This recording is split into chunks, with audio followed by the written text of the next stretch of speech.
Jamais sans la grâce, une dévotion matinale proposée par l'Église évangélique de la grâce en collaboration avec l'Institut de théologie de Cotonou.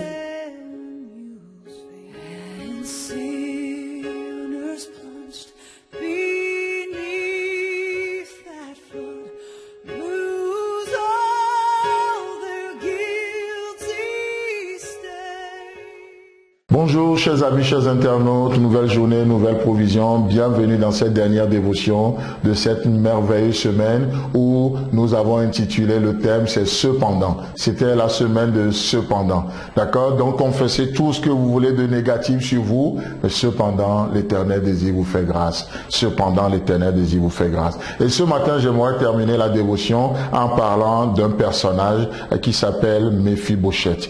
Méphibosheth, vous savez, lorsque David a accédé au trône, il avait posé une question dans 2 Samuel chapitre 9, en demandant, mais reste-t-il encore quelqu'un de la maison de Saül pour que je puisse lui faire du bien à cause de Jonathan, voyez? Mais il y a un serviteur qui faisait des mauvais commentaires et il s'appelait Tiba. Et Tiba va venir vers le roi, il va dire, oui, il reste encore un fils de la maison de Saül, mais il était perclus des pieds. Mais le roi n'a pas demandé quel est son état. Le légalisme ferait toujours des commentaires déplacés vous concernant. La chair fera toujours des commentaires déplacés concernant les gens. C'est pourquoi Paul nous dira aux Corinthiens, nous ne connaissons plus personne selon la chair. Plus personne selon la chair.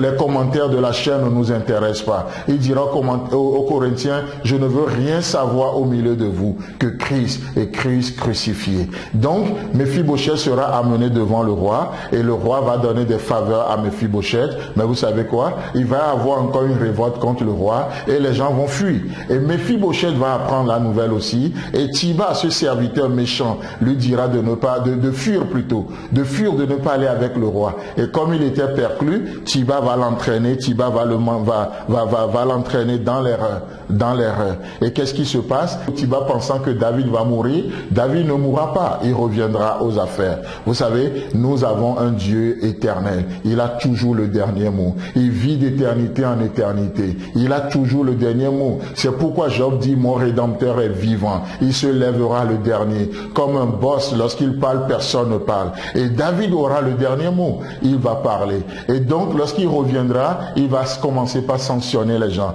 Et du coup, il va tomber sur Méphibosheth. Dans 2 Samuel chapitre 19, le verset 28, la première partie. Il dit ceci. C'est Méphibosheth qui parle. Car tous ceux de la maison de mon père n'ont été que des gens dignes de mort devant toi, ô roi mon Seigneur. Voilà notre état.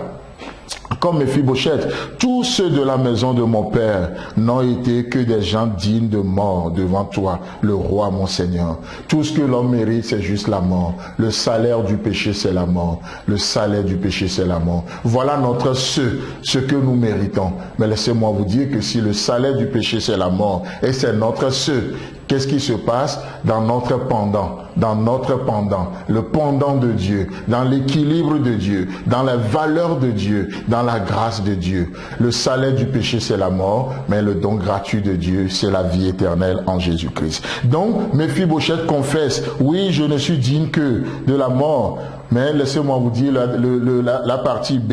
Il dit, mais cependant, tu as mis ton serviteur au nombre de ceux qui mangent à ta table. Quel droit puis-je encore avoir et qu'ai-je à demander au roi? Mes frères et sœurs, voilà ce que nous méritons, juste la mort. Mais Dieu, aujourd'hui, nous pouvons manger à la table du roi. Et nous mangeons à la table du roi. Et Méphibosheth dira au roi, tout ce que le roi trouve bon de faire, fais-le, mon Seigneur. Fais-le. Et vous savez quoi? J'aimerais juste nous encourager à cette attitude d'humilité de Méphibosheth. Parce que parfois, nous contestons sans cesse avec Dieu. Oui, Seigneur, pourquoi ceci? Pourquoi cela? Ce n'est pas avec humilité que nous parlons. Non, Méphibosheth dit, tous ceux de la maison de mon père n'ont été dignes que de mort devant toi, mon Seigneur. Mais cependant, tu as mis ton serviteur au nombre de ceux qui mangent à ta table. Aujourd'hui, je peux te parler. Aujourd'hui, je communie avec toi. Est-ce peu de choses que je mange à la table du roi? Est-ce peu de choses que nous portons le nom de Dieu? Est-ce peu de choses que le Saint-Esprit vit en nous? Est-ce peu de choses que Jésus nous prépare une place au ciel? Est-ce peu de choses qu'il revient nous chercher un jour?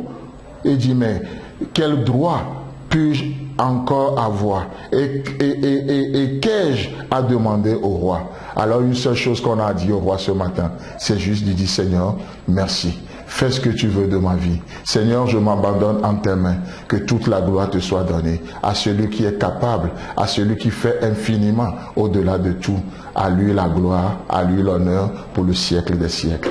Amen. Si vous avez aimé cette dévotion, parlez-en à vos amis. Parlez-leur du message de la grâce et de ce qu'il fait dans vous. Pour un sujet de prière, une question ou plus d'informations, contactez-nous. Téléphone 64 88 35 87 ou 96 42 69 05 ou par WhatsApp au 94 75 80 20.